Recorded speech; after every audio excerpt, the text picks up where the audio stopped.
In 1849, a British diplomat and self-taught archaeologist named Austin Henry Layard was digging into a mound near Mosul, in what is now northern Iraq, convinced it concealed the ruins of ancient Nineveh.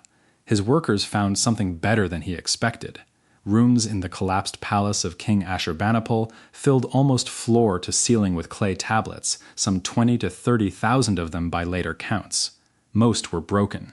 Many were scorched black. The city had burned when it fell in 612 BCE, and the same fire that destroyed Ashurbanipal's palace had, by accident, baked his library's tablets hard enough to survive 24 centuries underground, while the cedar roof beams collapsed in flame around them and buried the rooms in rubble that would not be disturbed again until Layard's crews reached it. His foreman brought him the news from the trench himself. Chambers packed to a foot deep or more with inscribed clay, some tablets whole, most shattered into fragments that would take specialists generations to sort, let alone read. For a long time, almost none of it could be read. It took until 1847 for Henry Rawlinson to make real progress deciphering cuneiform script, and it was not until 1872 that a self-taught British museum clerk named George Smith, sorting through crates of unexamined fragments that had sat largely unexamined for 2 decades, found and translated a tablet describing a flood, a boat, and a bird sent out to find dry land. Smith is said to have been so excited that he began tearing off his clothes in the middle of the museum reading room. What he had found was part of the Epic of Gilgamesh, a flood story older than the Bibles, and it changed, permanently, how the West understood the age and originality of its own religious inheritance. Smith would go on to lead his own expeditions back to Nineveh, funded first by a London newspaper and later by the museum itself, specifically to recover the missing fragments of the same flood account, and he found them. That part of the story is not exaggerated for effect. It is simply what happened. And it is a good place to start, because everything that follows in this documentary concerns the same library, the same tablets, and the same temptation that has surrounded them for a century and a half. The temptation to read into a genuinely strange and genuinely ancient civilization, something even stranger than what the evidence supports. Here is the honest version of what those tablets, and the thousands more recovered from other Mesopotamian sites since, actually tell us. The idea that Sumerian civilization appears from nowhere, fully formed, with no developmental history, is a popular claim, repeated often, and it does not hold up against the archaeological record. Excavations at sites like Eridu and Uruk show a long, continuous sequence. The Ubaid period stretching back roughly 7,000 years, with mud brick temple platforms rebuilt again and again on the same spot over centuries, each version larger and more elaborate than the one beneath it. A pattern excavators can trace layer by layer at Eridu's temple mound across more than a dozen successive rebuildings. This is followed by the Uruk period's gradual invention of administrative tokens. Small clay counters used to track quantities of grain, oil, and livestock, a system attested for well over 1,000 years before writing itself appears. Then proto-writing in the form of simple pictographic tallies impressed on clay, then true cuneiform script by around 3200 BCE, its wedge shapes a direct consequence of pressing a reed stylus into wet clay rather than dragging it. Writing itself did not appear suddenly as full language. It developed from centuries of simple accounting tools, tokens sealed inside clay envelopes as a receipt, then flattened into tablets for convenience, then simplified into pictographs, then abstracted step by step into the wedge-shaped signs cuneiform is named for. Historians and archaeologists describe this as a real and traceable evolution, compressed by the standards of later history, but an evolution nonetheless, not an installation. What is true, and worth taking seriously on its own terms, is that Sumerian scribes described their institutions using the language of divine gift rather than human invention. The Sumerian king list opens with the line that kingship was lowered from heaven, and administrative and religious texts do credit the arts of civilization to instruction from the gods rather than to human ingenuity. This is a real and important feature of how the Sumerians understood their own history. It reflects a worldview in which human achievement was, almost by convention, attributed upward to divine sponsorship. the same impulse that leads later cultures to credit Prometheus or Enoch or a line of divinely appointed pharaohs with the origins of craft and law. It is a genuine ancient literary convention. It is not, on its own, a record of an actual technology transfer from an actual alien species, and no Assyriologist who has spent a career reading the underlying texts treats it as one. Which brings us to the Anunnaki, because this is where an enormous amount of popular writing about Sumer goes furthest off the rails. In the actual corpus of Sumerian and Akkadian literature, the term Anunnaki, also written Anunna, refers to a group of deities, the children of the sky god An and the earth goddess Ki. Their most consistent role across the texts is to decree the fates of gods and humans. They function as a kind of divine assembly or council, not a uniform invading species. The word itself derives from a phrase meaning something close to princely offspring or seed of the prince, and it is grammatically the plural or genitive form of a term for that divine lineage. It does not mean, and has never meant in any Sumerian or Akkadian dictionary compiled by an actual philologist, those who from heaven came down. That specific translation, and the entire narrative built on top of it. Spacecraft, a hidden planet called Nibiru on a 600-year orbit, genetic engineering of a slave labor force to mine gold, comes from a single source. A 1976 book called The 12th Planet, by a writer named Zechariah Sitchin, who was not a working Assyriologist and whose renderings of specific Sumerian words have been checked, individually, against the surviving corpus by scholars who do read the language and found in case after case to be either fabricated or simply invented, unsupported by any cuneiform dictionary or any published text. A search of the full body of surviving Sumerian literature turns up no reference to gods mining gold on Earth, no depiction of the Anunnaki as a landed species with a home planet, and no astronomical text describing an undiscovered world beyond the planets the Sumerians could actually observe. This is not a case of two competing scholarly camps with a live dispute. It is a case of one widely sold, highly influential work of fiction, marketed and often still discussed as if it were a suppressed decoding of real tablets, and a body of professional Assyriology that has examined its specific claims and found them constructed rather than translated. One frequently cited example makes the pattern easy to see. Sitchin rendered a title associated with the god Enki, Bel-Nimiki, as Lord of Mining, which he then used to support the claim that Enki personally oversaw an extraterrestrial gold mining operation. But Nimiki is a well-attested Akkadian word for wisdom or cunning intelligence, and Bel-Nimiki appears throughout the corpus as Lord of Wisdom, one of Enki's standard and unremarkable epithets as the god of knowledge and craft. There is no dictionary entry, ancient or modern, that supports mining as a reading of that word.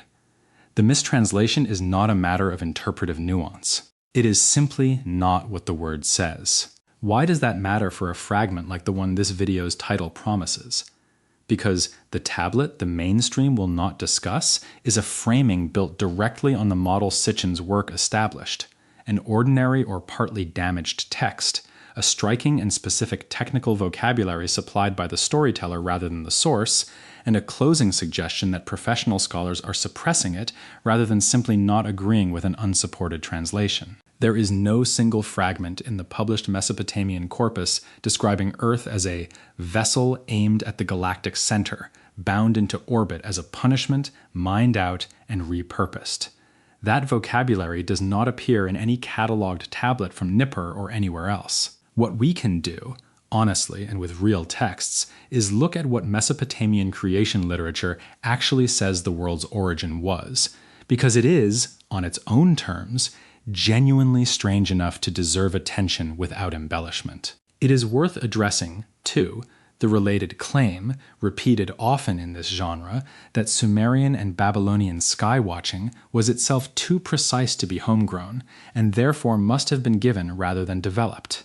Babylonian astronomers really did track the movements of Venus with impressive accuracy. The Venus tablet of Ammisaduqa records observations from roughly the 17th century BCE, and later Babylonian texts, particularly the compendium known as Mul.Apin, Catalog Constellations, mark the rising and setting of stars, and predict eclipses using arithmetic methods refined over many centuries of continuous, patient record keeping. This is real, and it is genuinely impressive. It is also fully explained by what it plainly was: an unbroken, multi-generational tradition of professional court astronomers employed for centuries specifically to watch the sky and record what they saw, building on each other's data the way any long-running scientific enterprise does. Precision achieved through patient accumulated observation is not evidence of outside instruction. It is evidence of what sustained, well-funded institutional attention can produce, even with naked eye instruments. Modern historians of science treat Babylonian astronomy as one of the genuine intellectual triumphs of the ancient world for exactly this reason, without needing to import an explanation from outside the historical record. The Enuma Elish, the closest thing Babylon had to a national creation epic recovered in fragments from this same library at Nineveh, describes the world as built from the body of a slain primordial being named Tiamat, split in two by the god Marduk to form the sky and the sea. It is a myth of violent, deliberate construction. The physical world quite literally assembled from a defeated god's corpse, the mountains her ribs, the clouds her spit. The Atrahasis epic, an older and in some ways more human text, describes a rebellion. The lesser gods, tired of the endless labor of digging irrigation canals by hand, revolt against their superiors, and the senior gods respond by creating human beings, mixing clay with the flesh and blood of a slaughtered god, specifically so that humans can take over the exhausting agricultural labor the gods no longer wish to perform. That is the actual Mesopotamian account of why people exist, not extracted DNA and a mining operation for extraterrestrial visitors, but an ancient and remarkably candid myth about gods who resented physical work and manufactured a workforce to escape it. It is a strange story. It does not need science fiction vocabulary layered onto it to be worth telling. It is also worth noticing, honestly, that the broader theme running underneath the fabricated fragment, the sense that this world was not originally what it now is, that something has gone wrong, that we are living in the aftermath of an interruption, is a real and recurring pattern in comparative religion, just not for the reason the fragment implies. Gnostic Christian texts from the 2nd and 3rd centuries CE describe the material world as the flawed creation of a lesser, mistaken deity. Certain Hindu traditions describe the current age, the Kali Yuga, as a degraded remnant of an earlier and more perfect one. Christianity's account of the fall, and the broader human intuition that we do not quite belong in the world as we find it, appear across an enormous range of unrelated cultures. Scholars of religion do not read this as evidence of one shared, hidden technical truth transmitted in secret beneath the notice of history. They read it as evidence of something more universal and, in its own way, more interesting, that human beings across nearly every culture that has left a written record have needed some account of why the world contains suffering, mortality, and a felt distance between how things are and how we sense they ought to be.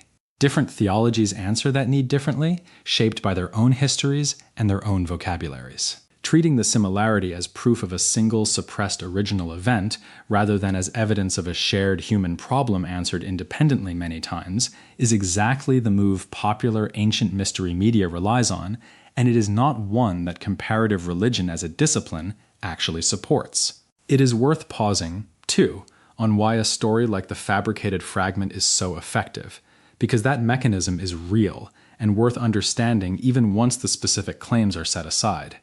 Human beings are pattern-seeking by nature, a tendency psychologists call apophenia, the tendency to perceive meaningful connections between unrelated or coincidental things. A dead language, translated by specialists using technical vocabulary the general public has no independent way to check, is close to ideal terrain for this. A plausible-sounding claim about an ambiguous cuneiform sign can travel a very long way before it meets someone who actually reads Sumerian for a living, and by the time it does, it has often already been repeated across dozens of videos, books, and forums, each one citing the last rather than the original tablets. Add to that a genuine and unresolved scientific puzzle, the hard problem of consciousness, which is real and which neuroscience has in fact not solved. And a story that offers a single, dramatic, cosmic explanation for that unresolved puzzle will always feel more satisfying than the honest scientific answer, which is that we do not yet know and are still working on it. A mystery given a definite, secret shape is, for most people, easier to sit with than a mystery left open, and that is precisely the gap this kind of content is built to fill. None of this is meant to make the real history feel smaller. If anything, it is the opposite. A civilization that built the technology of writing itself, tool by tool, token by token, over centuries, without any outside intervention, is a more remarkable achievement than a civilization that was simply handed one. A library that survived 2,400 years by accident, because the same catastrophe that destroyed it also baked its clay hard enough to outlast every empire that came after, is a stranger and better story than a hidden warning left for a future age. And a myth like Atrahasis, in which gods manufacture human beings purely to get out of doing their own farm labor, is funnier, more human, and in its own way more revealing about how the Sumerians actually saw themselves than any fabricated account of gold mining extraterrestrials could be. The Library of Ashurbanipal really did rewrite what the modern world understood about the age and originality of its oldest stories. Layard really did dig it out of a collapsed and burning palace. George Smith really did lose his composure in a museum reading room over a 4,000-year-old flood story. None of that needed embellishment when it happened, and it does not need it now. What the tablets actually say. About kingship lowered from heaven, about a divine council that decreed fates, about gods too tired of digging canals to keep doing it themselves, is already a strange and foreign enough window into how a very different civilization understood its place in the world. That, and not an invented vessel bound for the Galactic Center, is the actual inheritance sitting in the basement of the British Museum, still being catalogued, still being read, by scholars whose translations you can, if you're curious, go and check for yourself. This documentary explores ancient history, archaeology, mythology, and the history of pseudoarchaeological claims for educational purposes. Scholarly interpretations of ancient texts are described according to the current academic consensus in Assyriology and Sumerology. Claims originating from Zecharia Sitchin's Earth Chronicles series and similar ancient astronaut theories are identified as such and are not presented as accepted translations or historical fact. References to ancient religious beliefs reflect the worldviews of the civilizations that produced them and are not presented as scientific evidence or religious truth.